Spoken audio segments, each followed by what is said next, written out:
Hashtag the return. A hook that demands your attention. What happens when a species written off as extinct for a millennium suddenly returns to reclaim their birthright? What happens when the prey becomes the predator, when the conquered become the conquerors? Imagine this. You're part of a galactic civilization that has spent 1,000 years building an empire on the bones of a dead species. You've carved up their worlds, enslaved their children who survived in hidden corners, and told yourself they were weak, primitive, destined to fall. You've grown comfortable in your superiority. Then, one day they come home. But they're not the same species that fled in desperation centuries ago. They've evolved. They've adapted. They've learned. And they've been watching you the entire time, waiting for the perfect moment to remind you of a fundamental truth that the galaxy seems to have forgotten. Humanity doesn't just survive. Humanity thrives. Humanity conquers. The Zephyrian Empire ruled over 847 star systems. They had fleets that could glass entire worlds. They had technology that bent space and time to their will. They had everything. Everything except the one thing they thought they destroyed forever, the indomitable human spirit. This is the story of what happens when you mistake mercy for weakness, when you confuse retreat for defeat, and when you underestimate the most dangerous predator the galaxy has ever known. This is the story of humanity's return. And the aliens? They're about to learn why you should never, ever count out the human race. Admiral Kethvar's 6 eyes swept across the command bridge of the dreadnought Sovereign's Wrath with practiced efficiency. The massive Zephyrian had commanded fleets for over 2 centuries, his deep blue carapace bearing the scars of a dozen campaigns across the Outer Rim. Today should have been routine. A simple patrol along the edge of what was once called the Sol Sector, now designated as Mining Zone 847 Delta. The irony wasn't lost on him that they were mining the asteroid remains of what had once been humanity's home system. The humans had been extinct for exactly 1,003 years, according to Imperial records. Their pathetic resistance had crumbled before the might of the Zephyrian Empire, and the last human refugees had fled into the void, never to be seen again. Good riddance, in Kethvar's opinion. They had been a troublesome species, always asking questions, always pushing boundaries, always refusing to accept their place in the natural order. Admiral, Communications Officer Zixtel called out, her voice carrying that particular note that every fleet commander had learned to dread. We're receiving an unknown transmission on multiple frequencies. It's coming from everywhere, sir. Kethvar's mandibles clicked in annoyance. Everywhere. Explain yourself, officer. Sir, the signal is being broadcast simultaneously from at least 47 different points throughout the sector. The pattern suggests coordinated transmission from ships using advanced stealth technology. Ships we cannot detect on any of our sensors. The bridge fell silent, except for the low hum of the ship's systems. Kethvar had commanded long enough to know when something was about to go very wrong. Put it through. The main view screen flickered to life, and what appeared sent a chill through every Zephyrian on the bridge. A human face stared back at them. Not one of the broken, desperate refugees they remembered from the history files, but something altogether different. This human's eyes held a cold intelligence that seemed to look directly through the screen into their souls. His features were sharp and angular, with subtle modifications that suggested advanced genetic enhancement. When he spoke, his voice carried the weight of absolute authority. Greetings, Zephyrian Empire. My name is Commander Marcus Chun, representing the Human Stellar Commonwealth. We're here to discuss the immediate cessation of mining operations in our home system and the unconditional withdrawal of all Zephyrian forces from human space. Kethvar's laughter was a harsh, chittering sound. Human space? There are no humans left, creature. Your species died out a millennium ago. You're either a very elaborate hoax or some pathetic survivor trying to play games with powers beyond your comprehension. The human's expression didn't change, but something dangerous flickered in his eyes. Admiral Kethvar of the Sovereign's Wrath, we know who you are. We know your service record. We know about the 17 human colony ships you personally destroyed during the Exodus. We know about the civilian populations you ordered exterminated rather than enslaved. We know everything. The blood in Kethvar's veins turned to ice. That information was classified at the highest levels of Imperial command. No outsider should have access to it, least of all some impossible human survivor. Impossible, he breathed. You thought you destroyed us, Commander Chen continued. You thought you scattered us to the winds like seeds, never to grow again. But you made one critical error in your calculations, Admiral. You assumed that humans would react to extinction the same way your species would. You assumed we would simply lie down and die. Chun leaned forward slightly, and when he smiled, it was the smile of a predator who had been patiently stalking his prey for far too long. Instead, we spent 1,000 years becoming something you couldn't imagine in your worst nightmares. We spent 1,000 years preparing for this moment. We spent 1,000 years learning everything about you, studying your weaknesses, and planning your downfall. Sensor sweep now. Kethvar barked. I want to know where this transmission is coming from. Sir, the sensor operator's voice was tight with fear. We're detecting massive energy signatures throughout the system. Ships are decloaking. Dozens of them. Sir, these aren't like any human ships in our historical database. The technology it's beyond anything we've seen. The view screens split to show tactical displays as ship after ship materialize around them. They were sleek, predatory vessels that seemed to shift and flow like living things.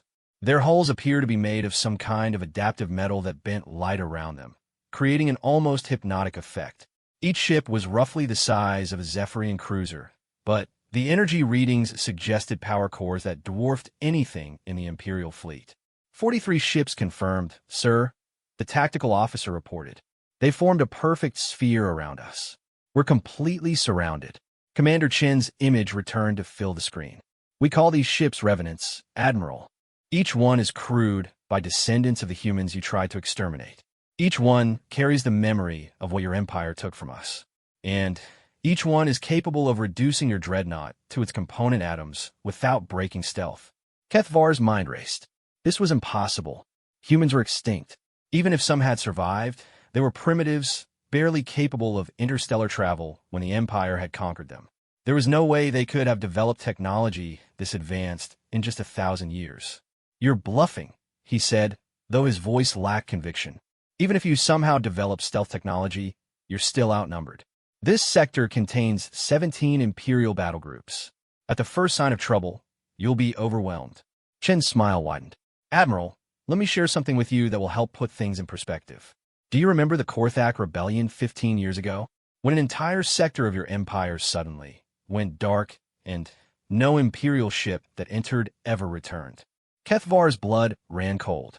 The Korthak incident was one of the greatest mysteries in Imperial military history. An entire sector containing millions of Zephyrians had simply vanished. No distress calls, no wreckage, no survivors.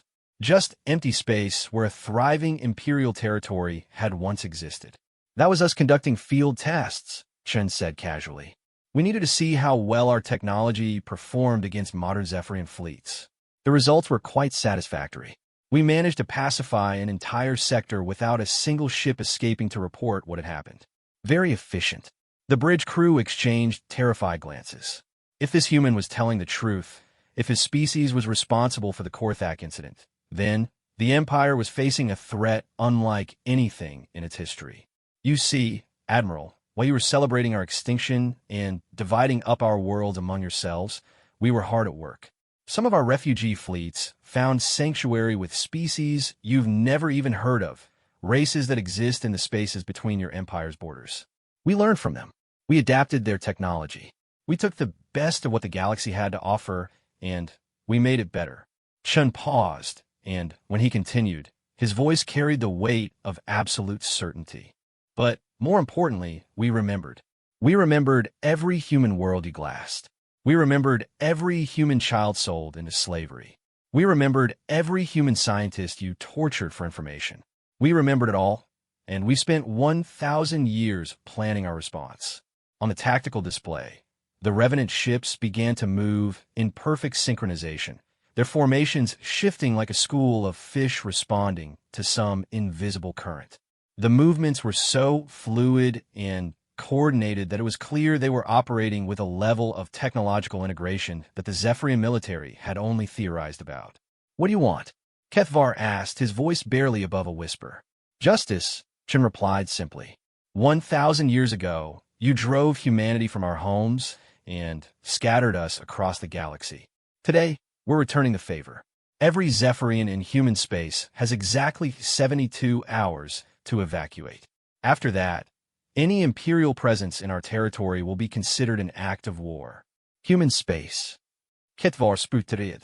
You can't just claim territory that's been part of the Empire for a millennium. Watch us, Chin said. But understand this, Admiral.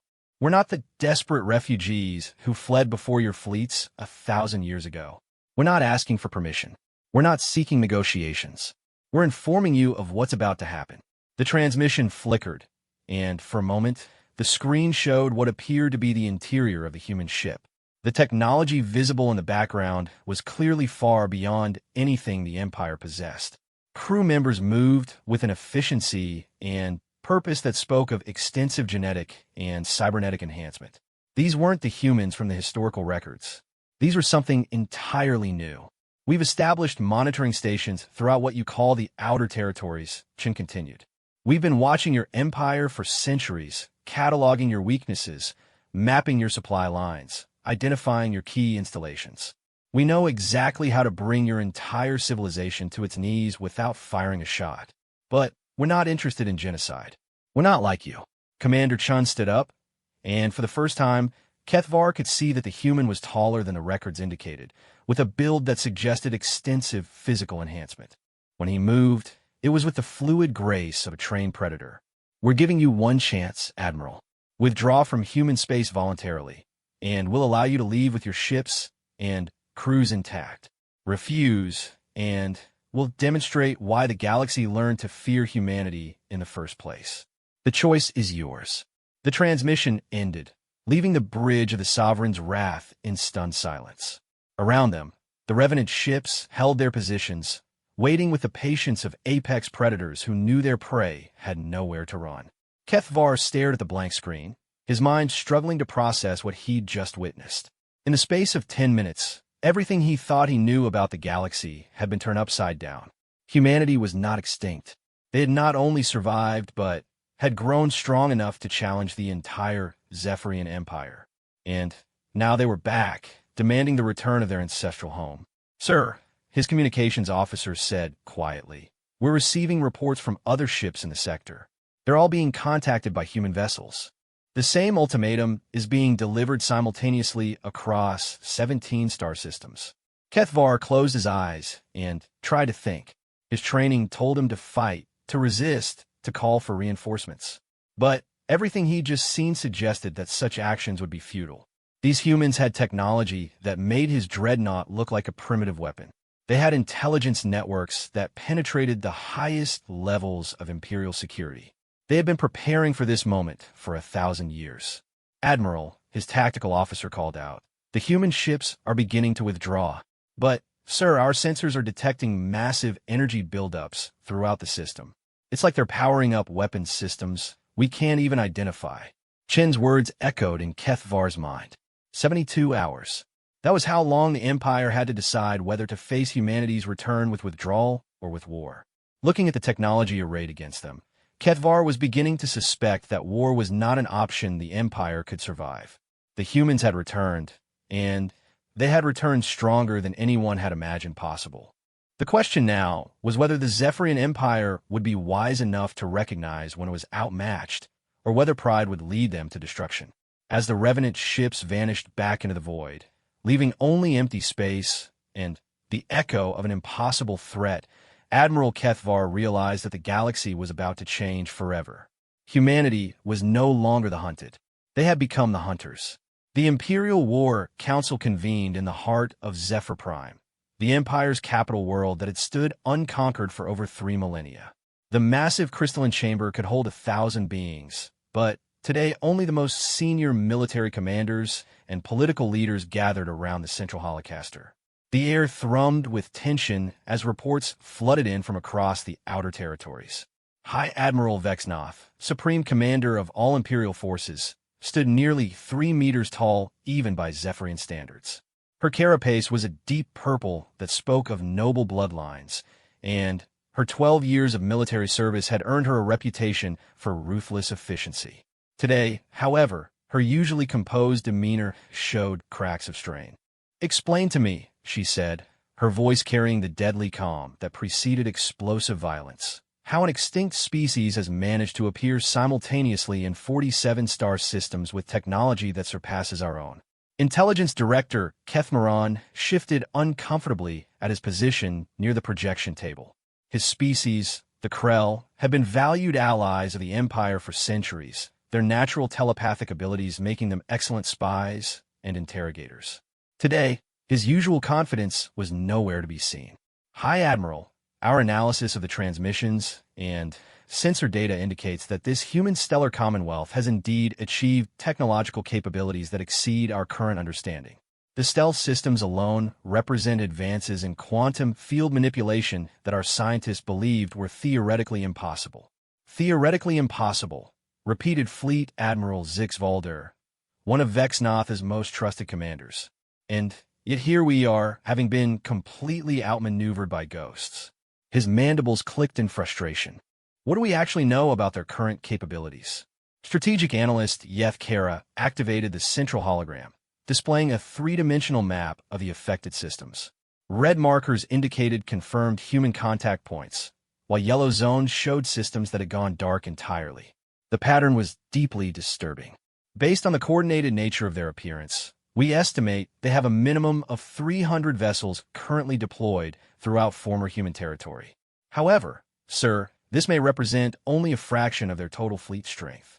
The energy signatures we detected suggest individual ship capabilities equivalent to our largest battle cruisers." High Admiral Vexnath studied the display with growing unease. The humans had chosen their targets with surgical precision. Every system they'd contacted contained critical mining operations, research stations, or supply depots that the Empire had built on former human worlds. It wasn't random. It was a carefully orchestrated campaign designed to demonstrate their intelligence-gathering capabilities. "What about the Korthak incident?" she asked. "Are we certain they were responsible?" Director Keth Miran nodded grimly.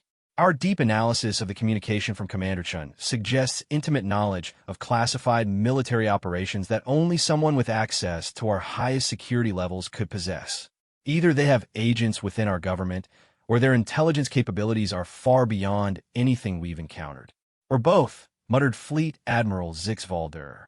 The massive doors to the chamber suddenly opened, and Emperor Thexnull himself strode into the room.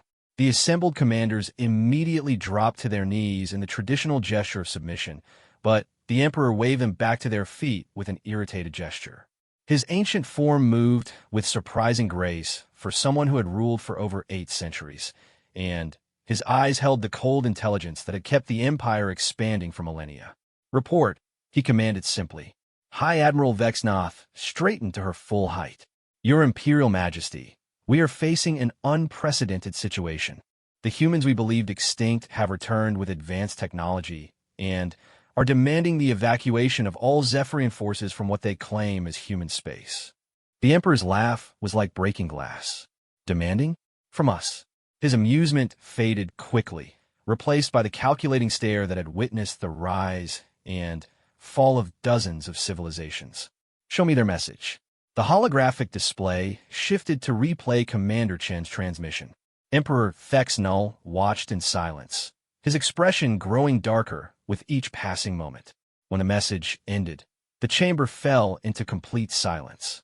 "This human speaks with authority," the Emperor observed. "He's not bluffing or making empty threats. He knows things he shouldn't know. He has capabilities he shouldn't possess. The question is, how do we respond?" General Kexthran, the Empire's master strategist, stepped forward. "Your Majesty, I recommend immediate mobilization of the 3rd and 7th Battle Fleets. We cannot allow this challenge to our authority to go unanswered. If word spreads that a supposedly extinct species has successfully threatened the Empire, it could inspire rebellions throughout our territory. And if their technology is as advanced as the reports suggest," the Emperor asked mildly, "then we adapt and overcome, as we always have. The Empire has faced technological challenges before and emerged victorious through superior numbers and strategic deployment." Emperor Thexnull turned to Intelligence Director Keth Moran. "Your assessment of their actual strength?" Unknown, Your Majesty. They've revealed just enough to demonstrate capability while keeping their true resources hidden. It's a masterful intelligence operation. We know they exist, we know they're technologically advanced, but we have no idea how many ships they possess, where their bases are located, or what their ultimate objectives might be. Their objective seems clear enough. Fleet Admiral Zixvalder interjected. They want us out of human space. The real question is whether they have the power to enforce that demand. High Admiral Vexnoth had been studying the tactical displays while the others spoke. Your Majesty, there's another possibility we haven't considered. What if this isn't about territory at all? What if it's about revenge? The Emperor's eyes sharpened. Explain. Commander Chin specifically mentioned Admiral Kethvar's actions during the human exodus. He knew details about classified military operations from 1,000 years ago. He spoke about remembering every atrocity, every destroyed world, every enslaved child. This isn't a territorial dispute. This is a species that has spent a millennium planning payback for what we did to them. The implications of that statement hung in the air like a toxic cloud. If humanity had indeed spent 1,000 years preparing for revenge, then they were facing an enemy unlike any the Empire had encountered before. Most species fought for resources, territory, or political advantage. A species fighting for vengeance was something altogether more dangerous. How long do we have to respond to their ultimatum? The Emperor asked. 68 hours remaining, Your Majesty, analyst Yethkara reported. Emperor Thexnull began pacing, his claws clicking against the crystalline floor. Options. Give me options. General Kexthran spoke first. Full military response. Deploy overwhelming force to one of their contact points and demonstrate that Imperial might cannot be challenged. Even if they have advanced technology, they can't match our numerical superiority. Diplomatic contact, suggested Ambassador Nextila, speaking for the first time. We attempt to open formal negotiations. Perhaps they can be reasoned with or bought off. Strategic withdrawal, added Fleet Admiral Zixvalder reluctantly. We evacuate the contested systems temporarily while gathering intelligence on their true capabilities. Once we understand their strengths and weaknesses, we can formulate an effective counter-strategy. The Emperor continued pacing. Director Kethmiran, in your professional opinion, what would happen if we chose the military option? The Krell intelligence chief was quiet for a long moment. Your Majesty, based on the technology demonstrated and the precision of their intelligence operations, I believe a direct military confrontation would result in catastrophic losses for Imperial forces. These humans have had 1,000 years to prepare for this exact scenario. They wouldn't reveal themselves unless they were confident of victory. And the diplomatic option? Possible, but unlikely to succeed. Their message suggested this is about justice, not negotiation. Species seeking revenge rarely accept compromises, which leaves strategic withdrawal. The Emperor stopped pacing and fixed his gaze on High Admiral Vexnoth. Your honest assessment, Admiral. Vexnoth met her Emperor's eyes without flinching. Your Majesty, everything in my training says we should fight. The Empire has never yielded to threats, no matter the source. But everything I've seen in the past few hours tells me that these humans are not making empty threats. They have the capability to back up their demands, and they've chosen the timing and method of their revelation carefully. She gestured to the tactical display. They didn't just announce their presence randomly. They did it simultaneously across dozens of systems, demonstrating coordination and capability that rivals our own command structure. They knew exactly which ships to contact and which commanders would be most likely to report accurately to High Command. This is a species that has studied us thoroughly and planned their approach accordingly. The Emperor nodded slowly. So you recommend withdrawal? I recommend survival, Your Majesty. We withdraw from the contested systems, use the time to gather intelligence, and develop countermeasures to their technology. A strategic retreat is not the same as defeat. Emperor Thexnull looked around the chamber at his assembled commanders and advisors.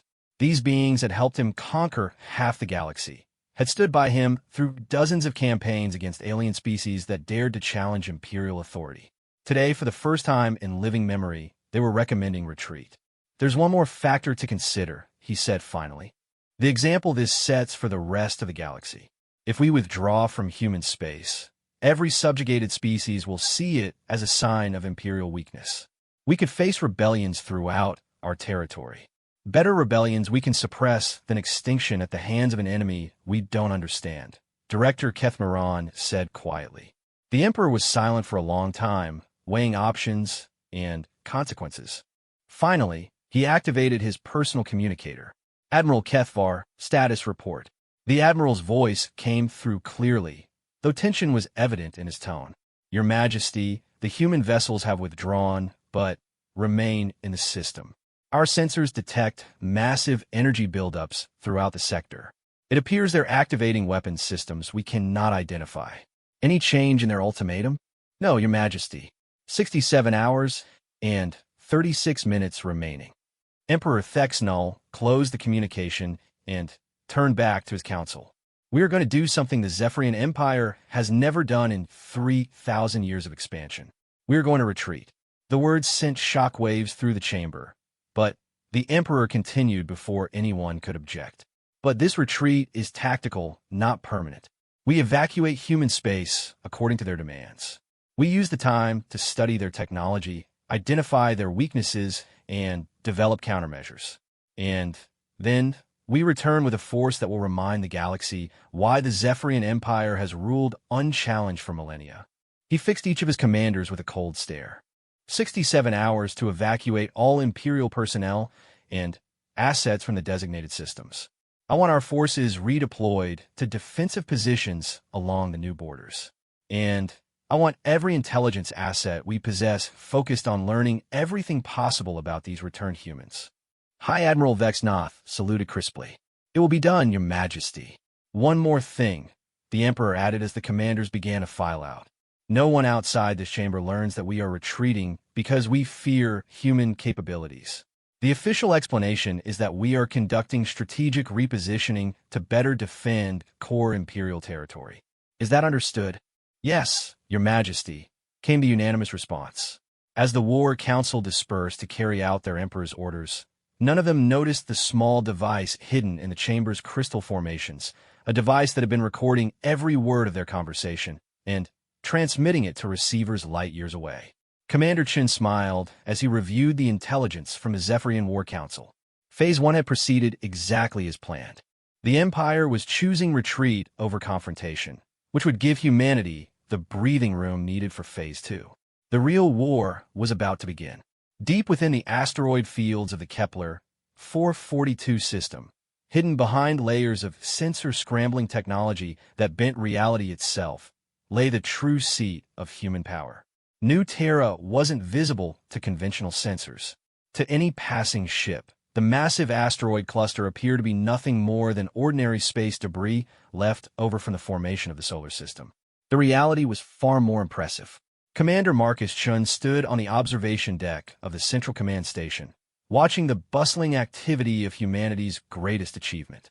Hundreds of ships moved through the artificial caverns carved into the asteroids, their adaptive hulls gleaming in the artificial sunlight generated by fusion reactors. These weren't just the Revenant-class vessels that had revealed themselves to the Zephyrians. These were humanity's true fleet, Nemesis-class dreadnoughts, Phoenix-class carriers, and the massive Titan-class world ships that served as mobile cities. The Empire has taken the bait, reported DR. Sarah Voss, as she joined him at the observation window. The geneticists have been instrumental in developing the human enhancements that allowed their species to not just survive, but thrive in the harsh environments they'd encountered during their exile. Her own modifications were subtle, but significant. Enhanced neural processing speed, improved reaction times, and an extended lifespan that would allow her to see the completion of their long-term plans. Chin nodded, his augmented eyes tracking the movement of ships through the asteroid field within human precision. Phase 1 was always the easy part, revealing ourselves, making demands, forcing them to show their hand. Phase 2 will be considerably more challenging. Challenging, perhaps, but not impossible, came a third voice. Admiral Elena Vasquez approached them, her cybernetic arm gleaming in the artificial light. She commanded humanity's primary battle fleet, and her reputation among the exile communities was legendary. The intelligence gathered from their war council confirms everything our projections suggested. They're falling back to regroup and study us. Exactly what we wanted them to do. Chun pulled up a holographic display showing the current positions of Zephyrian forces throughout the former human territories. Red markers indicated Imperial ships already beginning their withdrawal, while blue markers showed the positions of human monitoring stations that had been secretly observing Empire activities for decades. What they don't understand, he said, is that we've been studying them for centuries. Every tactical manual they've written, every strategic doctrine they've developed, every weakness in their command structure has been cataloged and analyzed. They're fighting yesterday's war against an enemy that no longer exists. Dr. Voss activated her own display, showing the genetic modifications that have been implemented across the human population during their millennium of exile. The Zephyrians remember us as we were, individually weak, technologically primitive, divided by tribal conflicts. They have no conception of what we've become. The modifications were impressive even by the standards of advanced galactic civilizations. Enhanced strength and endurance that allowed humans to function in high-gravity environments. Improved cognitive processing that made human reaction times faster than most alien species could achieve even with technological assistance. Most importantly, genetic memory encoding that allowed knowledge and experience to be passed directly from one generation to the next. Show her the real numbers, Admiral Vasquez suggested. Dr. Voss nodded and expanded the display to show the true scope of human expansion during their exile. What the Zephyrians assumed was a scattered handful of refugee communities was actually a vast network of hidden colonies, research stations, and industrial complexes spread across 17 different star systems. Current human population, 47 million across all colonies, she reported. All genetically enhanced, all trained from childhood for eventual return to Earth. We're not just refugees seeking to reclaim our home. We're an entire civilization that has been preparing for this war for 1,000 years. Shin gestured, and the display shifted to show ship production statistics. The revenants they detected represent less than 5% of our total fleet strength. We've been building ships continuously for centuries, using advanced manufacturing techniques acquired from our allies in the Outer Rim. Each vessel incorporates technology from dozens of different species, refined and improved through human innovation. The true scope was staggering. Humanity possessed over 2,000 combat vessels, ranging from fast attack craft to massive dreadnoughts capable of reducing planets to asteroid fields. More importantly, every ship was crewed by humans who had been genetically and cybernetically enhanced for space warfare. They didn't just possess superior technology. They possessed superior personnel to operate it. What about their mention of numerical superiority? Admiral Vasquez asked. The Empire does still possess more ships than we do. Chun smiled, and it was the expression of someone who held cards his opponents couldn't even imagine. Numbers mean nothing if you can't bring them to bear effectively. Watch this. He activated a tactical simulation that displayed the current deployment of Zephyrian forces throughout their empire. The Empire's greatest weakness has always been the same thing that made them strong: their size. They control over 800 star systems, which means their forces are spread thin to maintain order across their territory. At any given time, no more than 10% of their total fleet strength can be concentrated in a single location without risking rebellions elsewhere. The simulation showed what would happen if the Empire tried to mass their forces against human territory. Within weeks, dozens of subject species would begin uprising, forcing the Zephyrians to pull ships away from the front lines to maintain order in their rear areas. But there's more, Dr. Voss added. Our intelligence networks have been seeding dissent throughout their empire for decades. Subtle propaganda campaigns, economic destabilization, support for resistance movements. When the time comes, they won't just be fighting us. They'll be fighting rebellions on a dozen fronts simultaneously. Admiral Vasquez nodded approvingly. Classic human strategy. Why fight your enemy when you can make your enemy fight themselves? Chin pulled up another display showing the current status of human agents throughout Zephyrian space. The network was vast and sophisticated, with operatives placed at every level of Imperial society. Some were humans who had been living undercover for decades, their genetic modifications allowing them to pass for other species. Others were alien sympathizers who had been recruited through careful psychological manipulation. The Empire believes they're dealing with a simple territorial dispute, he explained. They think we're another upstart species that needs to be put in their place. They have no idea that we've spent centuries turning their own empire against them. The observation deck's main screen suddenly activated, showing a priority communication from one of their deep cover operatives within the Zephyrian Intelligence Service. The agent appeared to be a Krell, but Chen knew the truth. Dr. Michael Torres had undergone extensive surgical and genetic modification to infiltrate the Empire's intelligence apparatus over 50 years ago. Commander, the disguised human reported, the Empire's response is proceeding exactly as projected. They're evacuating the outer territories and redeploying forces to defensive positions. However, I've detected increased intelligence gathering activities. They're definitely planning to study our technology and develop countermeasures. Expected, Chen replied. How long before they realize the scope of our infiltration? Unknown, sir. Our security protocols have held for decades, but increased scrutiny may reveal inconsistencies. I recommend activation of Phase 3 within the next 72 hours. Chen exchanged glances with Dr. Voss and Admiral Vasquez.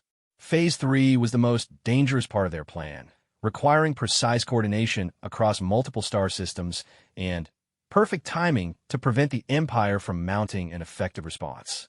Confirmed, he said finally. Initiate Phase 3 protocols. All deep cover assets are to maintain position until activation signal. The transmission ended, leaving the three humans alone on the observation deck. Below them, the hidden city of New Terra continued its preparations for the war that would determine the future of human civilization. Are we really ready for this? Dr. Voss asked quietly. Once we commit to Phase 3, there's no going back. We'll be at open war with the most powerful empire in the galaxy. Chun turned to face her, and his expression carried the weight of 1,000 years of preparation. Sarah, our ancestors were driven from their homes and scattered across the galaxy like seeds in the wind. The Zephyrians thought they were destroying us, but they were actually giving us the greatest gift imaginable: motivation. He gestured toward the bustling activity visible through the observation windows. Every human born in exile has grown up with the knowledge that our people were wronged. Every advancement we've made, every technology we've developed, every alliance we've forged has been in service of this moment. We're not just ready. We were born ready. Admiral Vasquez activated her personal communicator. All fleet commanders, this is Admiral Vasquez. Prepare for Phase 3 implementation. All personnel to battle stations. This is not a drill. Throughout the asteroid field, humanity's hidden fleet began to stir. Ships that had been in maintenance cycles powered up their systems. Crews that had been training for this moment their entire lives took their positions. Weapons that incorporated technology from across the galaxy began charging for combat. Dr. Voss watched the preparations with a mixture of pride and trepidation. What do you think the galaxy will look like when this is over? Chen considered the question carefully. Different, he said finally.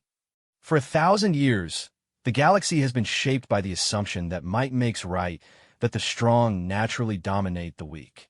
The Zephyrian Empire exists because they were stronger than everyone else and willing to use that strength without mercy or restraint. He paused, watching as a squadron of Nemesis-class dreadnoughts moved into formation. We're about to demonstrate that there's a difference between being strong and being ready. The Empire may have more ships, more worlds, more resources. But we have something they've never possessed, a unified purpose backed by 1,000 years of careful planning. And if we lose, Dr. Voss asked, then humanity goes extinct, Chen replied bluntly. But if we win, we establish a new principle for galactic civilization, that justice can triumph over mere power, that the oppressed can become the liberators, and that no empire is so mighty that it can't be brought down by those who refuse to accept defeat. Admiral Vasquez rejoined them as her fleet preparations had continued throughout the asteroid field. Phase 3 assets are reporting ready status across all sectors. We can begin implementation at your command, sir. Chen took one last look at the hidden city that represented humanity's greatest achievement. Soon, it would no longer be hidden. Soon, the entire galaxy would know what humanity had become during their millennium of exile. The question was whether they would see humans as liberators or as conquerors. "Begin Phase 3, he commanded. "It's time to show the galaxy what happens when you try to destroy the human spirit." In the depths of space, humanity's true fleet began to move toward their destiny. The Empire thought they were dealing with a few dozen ships and some desperate refugees. They were about to discover the difference between appearance and reality, between what humans appear to be and what humans actually were. The real war was about to begin, and humanity intended to win. The attack began at exactly 0000 hours Galactic Standard Time across 47 star systems simultaneously. It was a display of coordination that should have been impossible for any military force to achieve, yet humanity executed it with the precision of a chronometer and the devastating efficiency of a natural disaster. Admiral Kethvar was reviewing evacuation reports aboard the Sovereign's Wrath when his ship's sensors detected the first anomaly. What appeared to be empty space suddenly erupted with energy signatures as dozens of human vessels decloaked in perfect formation around his fleet. But these weren't the sleek Revenant-class ships he'd encountered before. These were something altogether more terrifying. The Nemesis-class dreadnoughts that materialized around his position were massive, angular vessels that seemed to absorb light rather than reflect it. Each one was nearly twice the size of his own ship, and the energy readings from their weapon systems were beyond anything in the Imperial database. When they spoke, it wasn't with the measured diplomacy of Commander Chun, but with the cold authority of beings who had come to deliver judgment. "Admiral Kethvar, the communication came from the lead human vessel. You have violated the terms of our ultimatum. Imperial forces were to be withdrawn from human space within 72 hours. Instead, you have remained in position and called for reinforcements." Kethvar's mandibles clicked nervously. It was true that he had requested additional ships, but that was standard military protocol when facing an unknown threat. The Empire didn't retreat simply because aliens made demands. "We are conducting an orderly withdrawal," he replied, trying to keep his voice steady. "These things take time to coordinate properly." "Time you no longer have," came the response. "You are hereby ordered to surrender your ships and submit to human authority.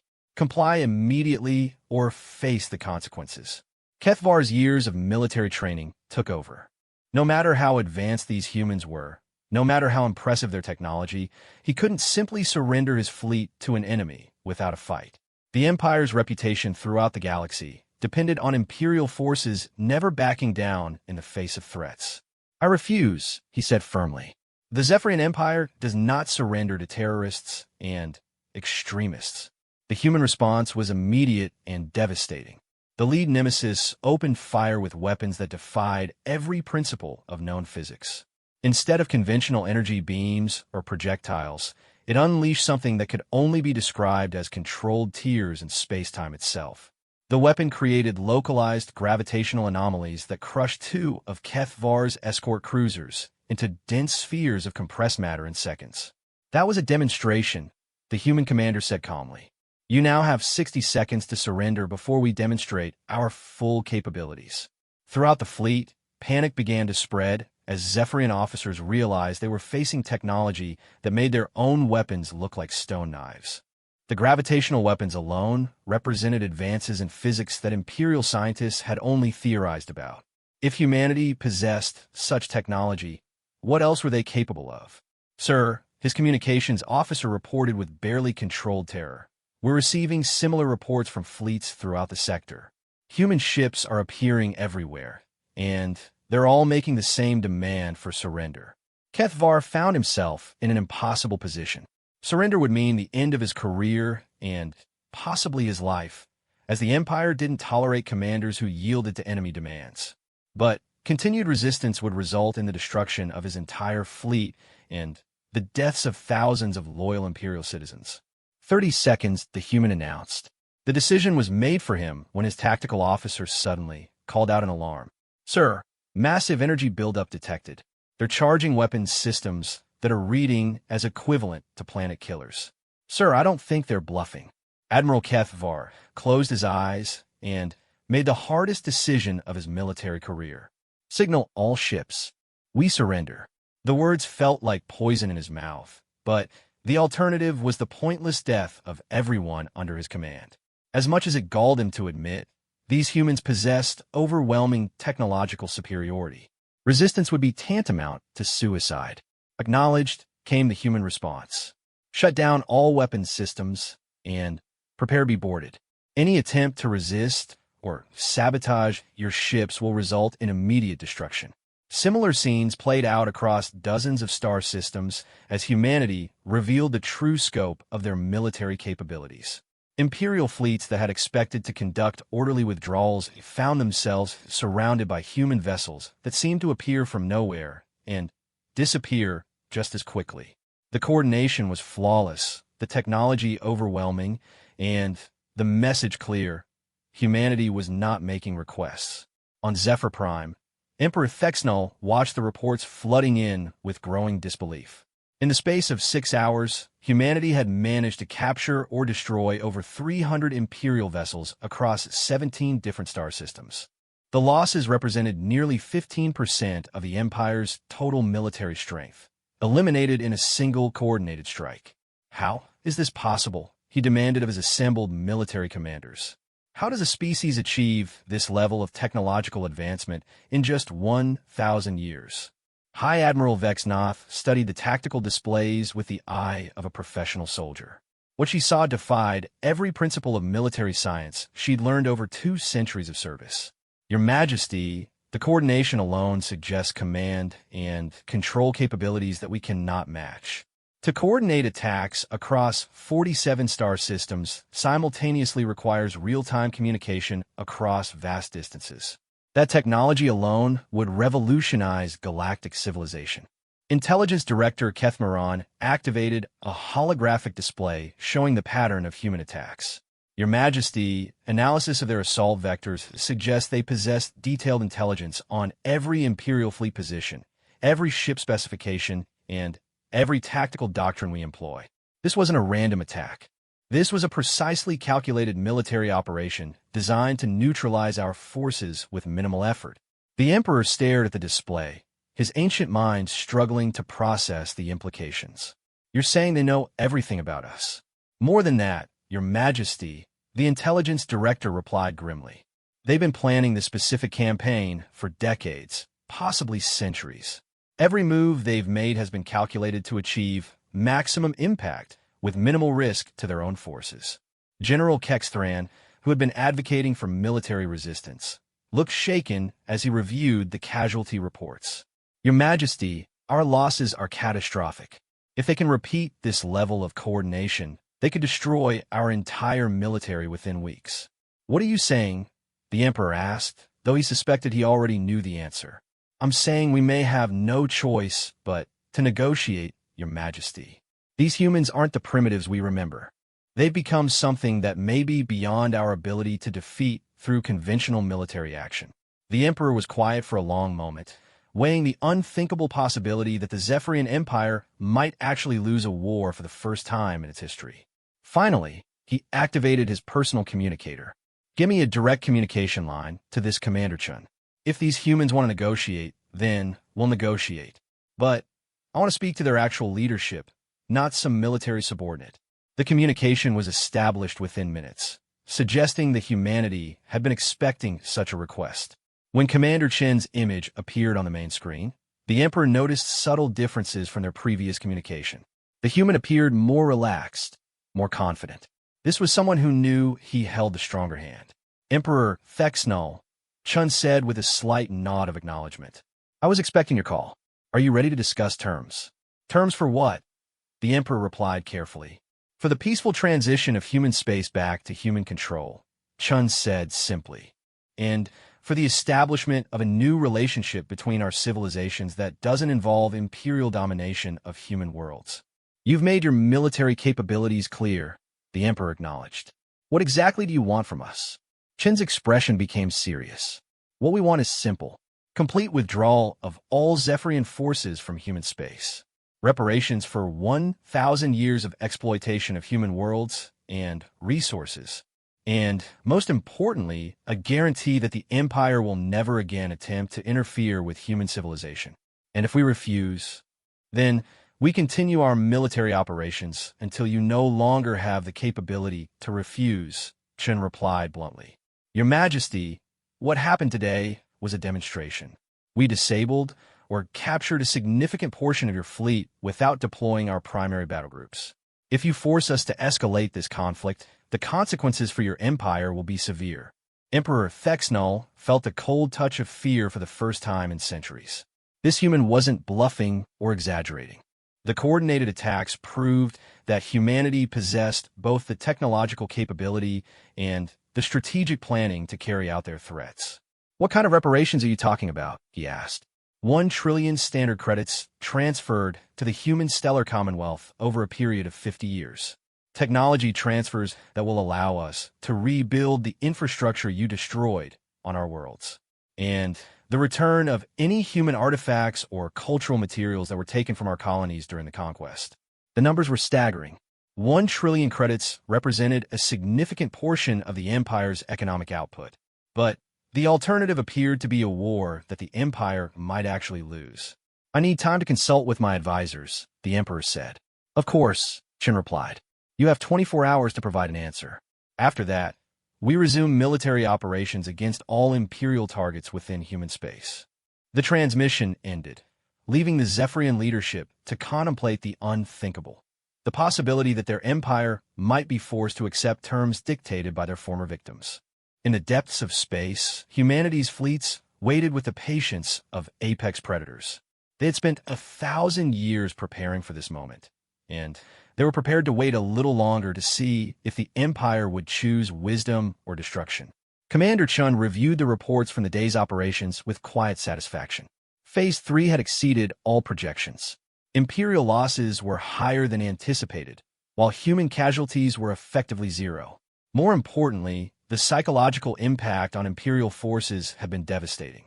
Word was already spreading throughout Zephyrian space that humanity possessed technology that could make conventional military resistance futile. Phase 4 preparations are complete, Admiral Vasquez reported. If the Empire chooses to continue hostilities, we're ready to escalate to full-scale warfare. Chen nodded, but privately hoped it wouldn't come to that. Humanity had achieved their primary objective, proving that they could no longer be ignored or dismissed. The question now was whether the Zephyrian Empire would be wise enough to recognize when they were outmatched. The galaxy was about to learn that humanity had returned not just stronger than before, but with a determination forged by 1,000 years of exile and preparation. The age of imperial domination was ending, whether the Empire accepted it peacefully or had it forced upon them through military action. Either way, humanity was finally coming home. 6 months after the Treaty of New Terra was signed, the galaxy looked fundamentally different than it had for over 3 millennia.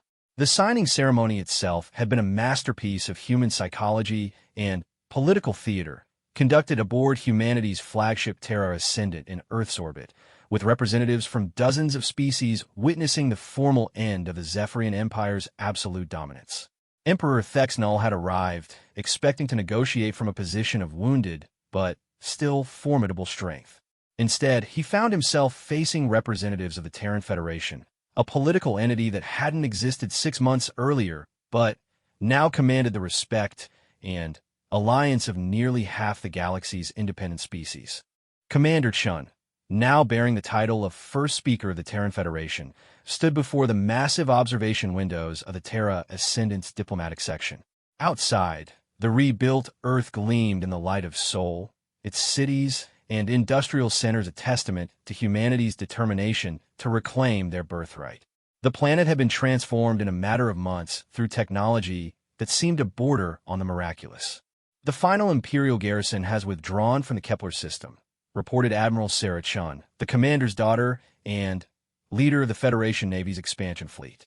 Her generation had been born in exile, but raised with the certain knowledge that they would one day return to human space as conquerors rather than refugees.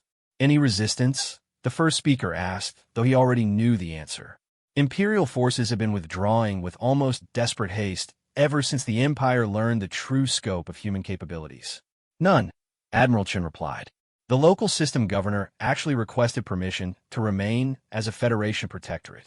Apparently, the transition to human administration has been considerably more beneficial for local populations than expected. It was a pattern that had repeated across dozens of systems. The Zephyrian Empire had ruled through fear and exploitation, extracting resources and wealth to feed their massive military machine. The Terran Federation offered something revolutionary, governance that actually benefited the governed rather than simply extracting maximum value from them.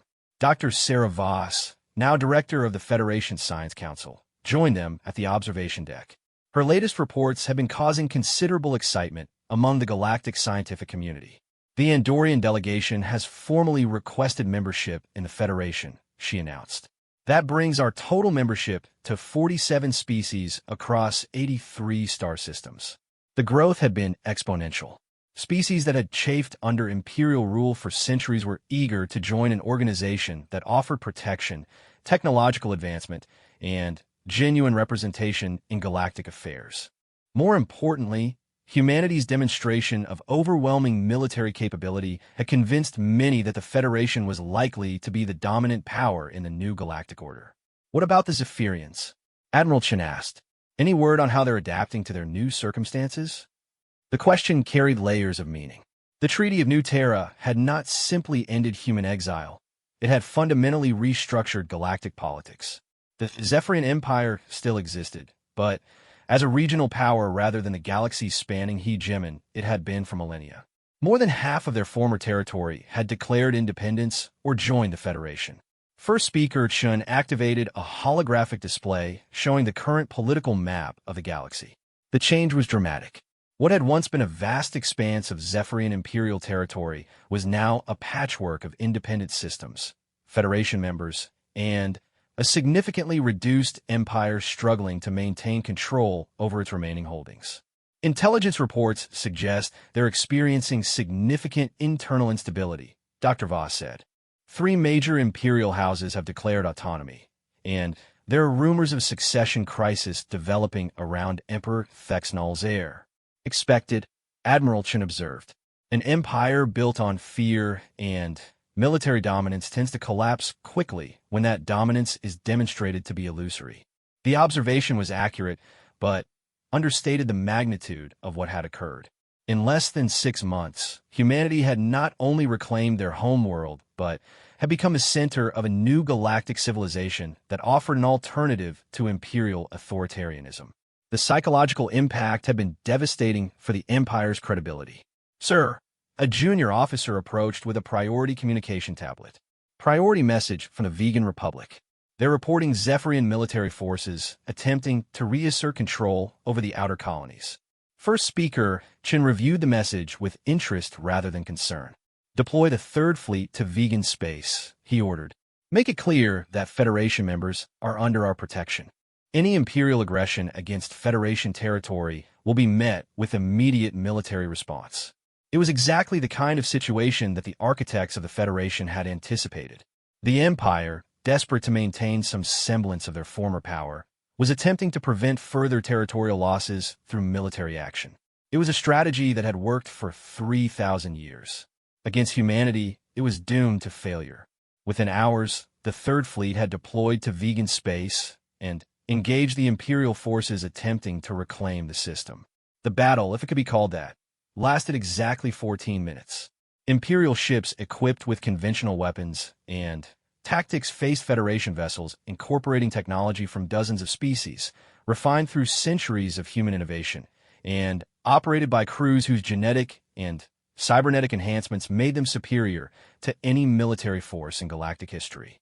When the surviving Imperial ships limped back to Zephyrian space, they carried with them reports that further undermined Imperial morale. The Federation Navy wasn't just technologically superior, they were overwhelmingly so. Every engagement resulted in complete Imperial defeat with minimal Federation losses. The psychological effect is spreading beyond military circles, Dr. Voss reported as she reviewed intelligence from across Imperial space. Civilian populations are beginning to question whether the Empire can actually protect them. We're seeing increased emigration to Federation territory and growing support for independence movements on imperial worlds. First speaker Chen nodded thoughtfully. The Empire's greatest weakness was always their assumption that military superiority was permanent. They never developed the diplomatic or economic tools needed to maintain their position through anything other than fear. Admiral Chen activated her personal communicator. Admiral Torres, status report on Operation Renaissance. The response came from Admiral Michael Torres, the former deep cover operative who now commanded Federation reconstruction efforts in liberated systems. Phase 2 implementation is ahead of schedule, Admiral. We've established Federation governance structures in 37 former Imperial systems. Local populations are responding positively to Federation administration methods. Operation Renaissance was humanity's masterpiece of social engineering. Rather than simply conquering former Imperial territory, the Federation was demonstrating how civilized governance actually functioned. Infrastructure improvements, educational programs, economic development, and genuine representation in government decisions were concepts that most galactic species had never experienced under Imperial rule. What about resistance from Imperial loyalists? The first speaker asked. Minimal and decreasing, Admiral Torres replied. It's hard to maintain loyalty to an empire that exploited you for centuries when you can see direct benefits from Federation membership within months of transition. The strategy was working better than even humanity's most optimistic projections had suggested. The Federation wasn't just offering military protection. They were offering a fundamentally better way of organizing galactic civilization. Species that joined the Federation saw immediate improvements in living standards, technological advancement, and political representation. Dr. Voss pulled up economic data showing the comparative development between Federation and Imperial systems. Federation member systems are showing economic growth rates of 15 to 20% annually. Imperial systems are experiencing negative growth as resources are diverted to military spending and internal security. The Empire is caught in a death spiral, Admiral Chen observed. They need military strength to maintain control, but military spending is destroying their economy, which undermines their ability to maintain military strength. It was a classic pattern that humanity had studied extensively during their exile. Authoritarian empires inevitably face the choice between liberalization or collapse when challenged by more efficient organizational systems. The Zephyrian Empire was choosing collapse. Sir, another communications officer approached with an urgent message. Priority communication from Emperor Thexnal. He's requesting a private meeting with Federation leadership. First speaker, Chan exchanged glances with his senior staff. The Emperor's request could mean several things, none of them good for Imperial prospects. Schedule a meeting for tomorrow. Full diplomatic protocols. And make sure our intelligence services are monitoring for any signs of treachery. The meeting took place aboard the Federation diplomatic vessel Covenant in neutral space between Federation and Imperial territory. Emperor Thexnal arrived with a minimal escort, a clear signal that he wasn't approaching from a position of strength. When he materialized in the ship's main conference room, the changes in his appearance were striking. The Emperor who had once commanded the largest empire in galactic history now looked like what he was, an aging ruler watching his life's work crumble around him. His once proud bearing showed the weight of 6 months of continuous crisis, and his eyes held the desperate look of someone playing a losing hand. First speaker, Chun, he said with a nod that contained more respect than he had ever shown to any non-Zephyrian. Thank you for agreeing to this meeting. Your Majesty, Chun replied formally. How can the Federation assist you? The Emperor's laugh was bitter. Assist me? You've spent the past 6 months systematically destroying everything my ancestors built over 3 millennia. Half of my empire has either declared independence or joined a federation. My military is demoralized and increasingly ineffective. My economy is in collapse.